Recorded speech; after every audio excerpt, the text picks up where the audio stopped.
실망하지 마. 모든 걸 잘할 순 없어. 오늘보다 더 나은 내일이면 돼. 인생은 지금이야. 아모르 파티. 여러분 안녕하세요. 이 아모르 파티라는 노래를 부른 이유는 이 아모르 파티가 운명에 라는 말이잖아요. 자신의 운명을 사랑해라. 이 말을 한 니체의 철학에 대해서 얘기해 보려고 노래를 불러봤습니다.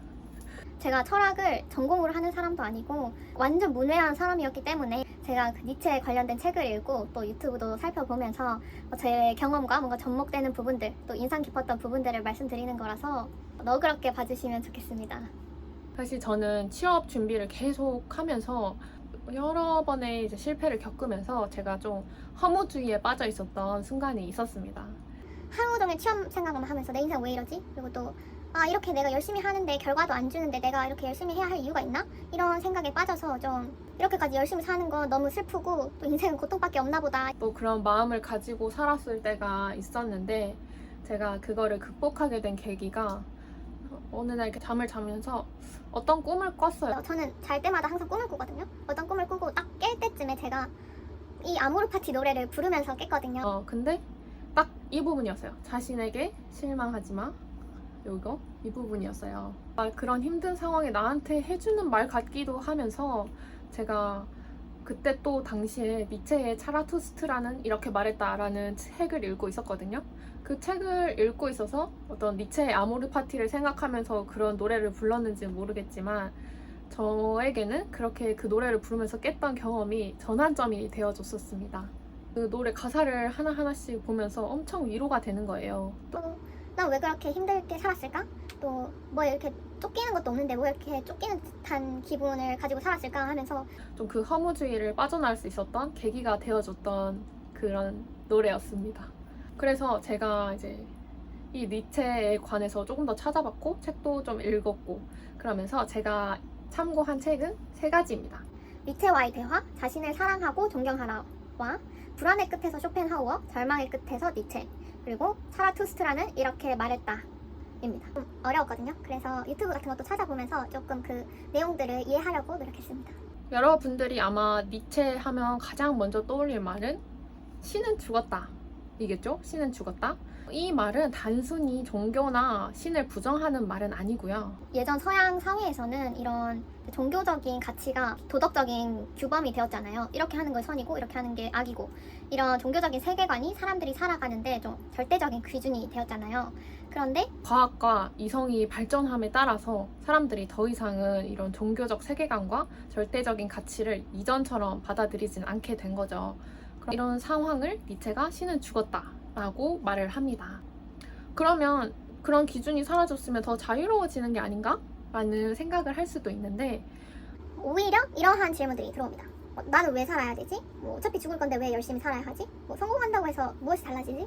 이러한 이제 삶을 지탱해 주던 기준의 의미가 무너지면서 허무주의가 떠오르게 되는데요.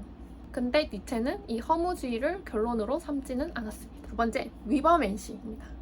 위버맨시는 초인이라는 뜻인데 그냥 우리가 생각하는 슈퍼맨이나 그런 힘센 그런 초인을 의미하는 것이 아니라 기존의 가치에 그대로 순응하지 않고 끊임없이 현재의 자신을 극복하면서 새로운 가치를 창조해가는 인간을 의미합니다.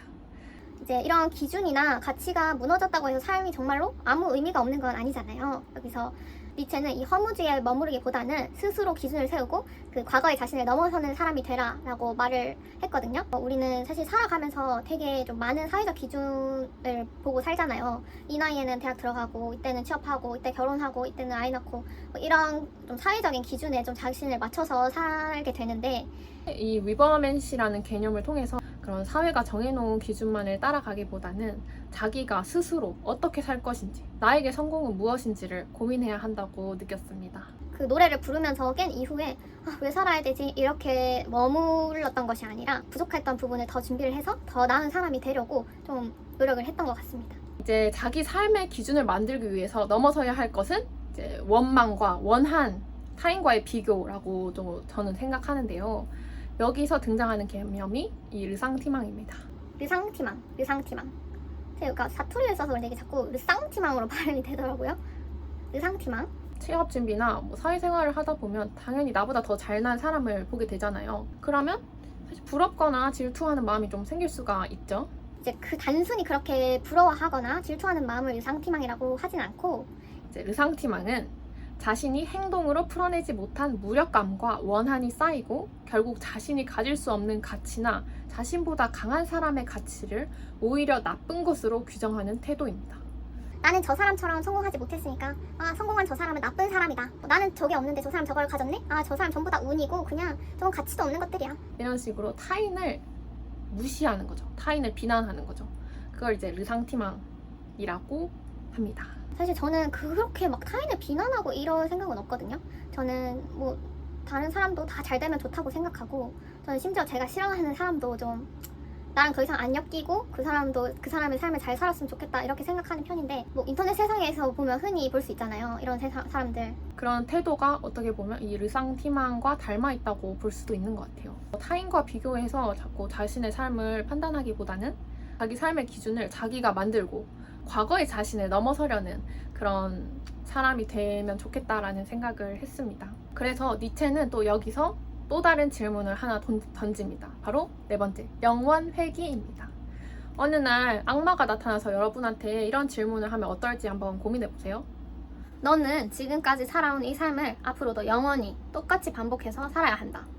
이렇게 질문하면 여러분은 어떻게 대답하실 거예요? 그러니까 이 삶이라면 행복했던 순간, 슬펐던 순간, 후회하는 순간, 그 모든 순간을 한순간도 빠짐없이 똑같이 살아야 한다는 말이거든요. 솔직히 저라면 좀 마냥 긍정하지는 못할 것 같거든요. 좀 바꾸고 싶은 순간도 있을 것 같고. 그래서 니체가 이렇게 질문을 한 거는, 그렇게 만약에 자신의 삶이 무한히 반복된다면 당신은 그 삶을 저주할 것인가 아니면 긍정할 것인가에 대한 걸 생각해 보라는 의미거든요. 그래서 이 영원 회귀는 단순히 매 순간을 후회 없이 살아라 라는 말보다는 조금 더 강한 질문이라고 생각하거든요. 행복하고 그런 좋은 순간만, 내 삶이 아니라 힘들고 고통의 순간, 우울했던 불안했던 그 모든 순간이 다 내 삶이라는 거를 인정하라는 의미거든요. 그래서 그런 순간까지도 받아들이고 그 삶이 반복되어도 받아들일 수가 있겠냐를 묻는 질문입니다. 또 이 영원 회귀는 또 다섯 번째, 아모르 파티랑 연결이 된다고 또 생각합니다. 아모르 파티는 라틴어로 운명을 사랑하라 또는 운명에 대한 사랑이라는 뜻입니다. 니체는 자신의 철학에서 이 아모르 파티를 중요한 삶의 태도로 제시했습니다. 근데 이제 이 운명을 긍정하라라는 말이 취업에서 떨어졌는데도 나는 행복하다. 뭐 떨어졌는데도 뭐 지났으니까 어쩔 수 없지. 이렇게 포기하고 체념하라라는 의미가 아니고요. 단순히 운명을 참고 견디거나 받아들이는 것을 넘어서 실패와 고통을 포함한 자신의 삶 전체를 긍정하는 태도를 의미합니다. 저 역시 취업을 준비했던 모든 순간들이 당연히 안 좋았죠. 당연히 힘들고. 그렇지만 그 순간들을 또 완전히 지워버리고 싶진 않거든요. 저는 그 시간들을 지나오면서 이제 저에 대해서 더 잘 이해할 수가 있었고, 실패했던 면접이나 자기소개서를 돌아보면서 다음 면접이나 자기소개서는 조금 더 개선해서 쓸 수가 있었고, 그런 부족했던 모습을 좀 마주하면서 더 성장한 것 같아요. 그래서 아모르 파티는 실패를 그냥 좋았던 일로 포장하는 게 아니라 그 실패를 앞으로의 삶을 만들어가는 재료로 바꾸는 태도라고 생각합니다. 그래서 여러분도 지금 그 본인들의 순간이 마음에 들지 않고 불안정한 상황이더라도 그 자신들의 모습까지도 받아들이고 또 더 나은 사람으로 이제 발돋움하는 데 도움이 되셨으면 좋겠고요.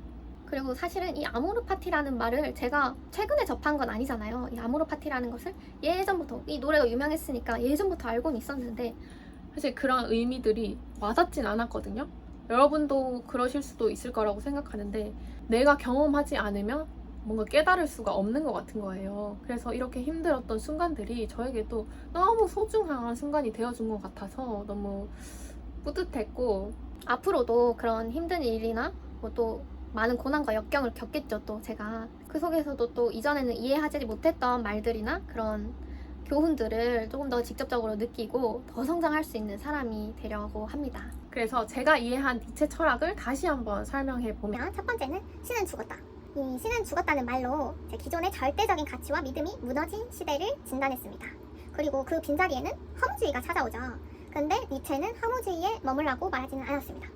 두 번째, 리버맨시라는 개념을 가지고 오는데요. 그래서 기존의 가치에 순응하는 것을 넘어서 스스로 새로운 가치를 창조하고 현재의 자신을 극복해야 한다고 말했습니다. 그런 상황 속에서 그 쌍티망에 빠져 타인을 부정하면서 자신의 무력감을 합리화하기보다는 삶의 주도권과 가치의 기준을 자신에게 가져와야 한다고 말을 하고요. 그리고 세 번째, 영원 회귀라는 질문을 통해서 고통과 실패를 포함한 이 삶의 전체를 다시 살아도 괜찮다고 말할 수 있는지를 묻습니다. 그리고 그러한 삶 자체를 단순히 견디는 것을 넘어서 적극적으로 긍정하고 사랑하는 태도를 이 아모르파티라고 하죠. 아모르파티. 저도 제 삶을 완전히 긍정하면서 살고 있는 건 아니거든요. 그래도 뭐 불안할 때도 있고 우울할 때도 있지만 이런 것들을 다시 계속 상기하면서 내가 스스로 내 삶을 좀 주체적으로 만들어 나가려고 노력을 해야 할 것 같습니다.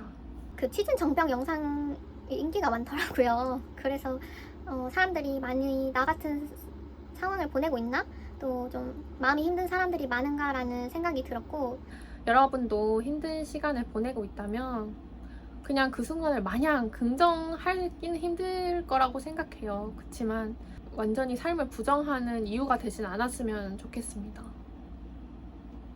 그래서 오늘은 제가 이해한 이 니체의 철학에 대해서 얘기를 해봤고요. 또 저에게 어떤 의미가 있었는지를 말해보았습니다. 제 해석에는 사실 주관적이고 조금 비약이 있을 수가 있어요. 그냥 제 생각이기 때문에.